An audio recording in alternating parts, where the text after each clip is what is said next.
in 2019, the former president of Botswana, Ian Khama, undertook a trip to India to visit the Tibetan spiritual leader, Dalai Lama, who is in exile in India. Now, when he was making preparations to go to India, he requested government of Botswana to assist him with transport, but also make staff available, staff travel with him to India. But the government, through the Auditor General, declined to do so, because at that time there was already serious tension between Ian Khama and the current president, Mokoena. So the intention was to ensure that he doesn't go to India. And during that time, Botswana gave a reason of a one China policy that the country is supporting. And therefore, they said his visit will be in violation of the country's position of supporting China on one China policy. You know that China doesn't recognize Tibet, doesn't recognize Taiwan.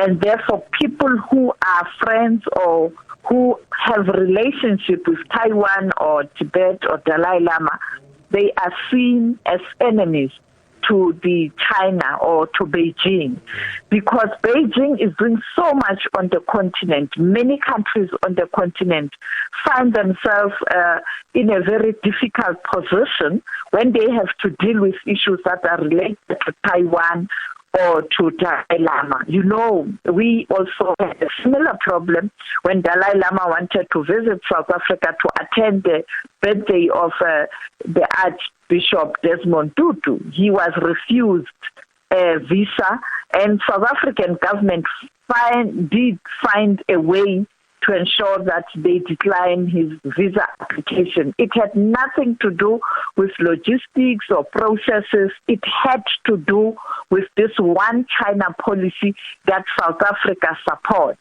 The same happened in Botswana. And now later he took the matter to court, and he cited lots of trips that he undertook during 2019. Right. Oh, Sophie, we're losing you there a bit. If you can just maybe move around and try to get a better signal. With regards to, the relationship between Khama and Masisi, give us context, give us history, and also the current state of play. How's it affecting the ruling party in Botswana? It is very frosty. We know that it even led to the former president Ian Khama supporting the opposition party during the elections, the previous elections. And even now, there is tension, because you'd recall that there were allegations leveled against former President Ian Khama, allegations of corruption and money laundering and illicit finance.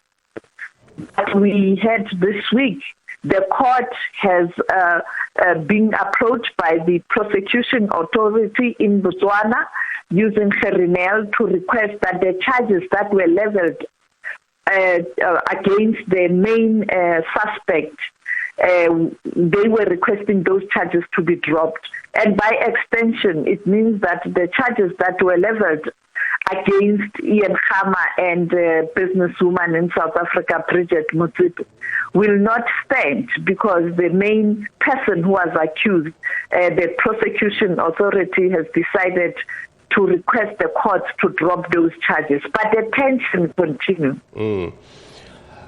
To other issues in the region, Sophie, Botswana, we understand, is the current chair of the SADC Troika on politics, defense and security.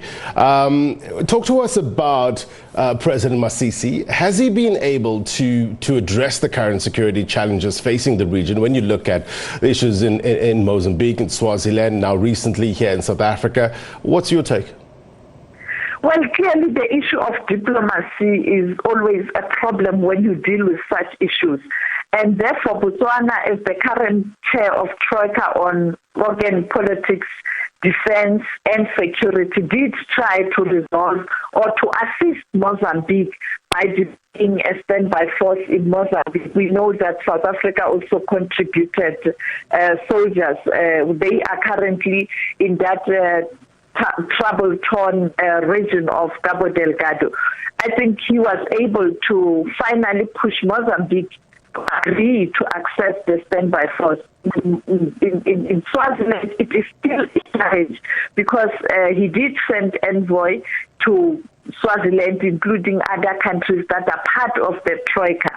But the ordinary Swaziland citizens are not happy in terms of the work that was done there, particularly the activists. They are saying that the SADC Troika team didn't meet with all stakeholders, and the Swaziland government chose certain NGOs, availing them to meet the Troika delegation, and therefore the issues in Swaziland has not been resolved. And as South Africa is expected to take over from Botswana this coming week as the chair of organ on politics, defense and security, these are the issues that South Africa will have to grapple with, while South Africa is also struggling with its own security matters, looking at what transpired some few weeks ago, and the decision by the president to even centralize security, the intelligence, and taking the powers away from ministers, even doing away with ministerial posts. And many people are asking questions, because when you look at the trend on the continent, this is how,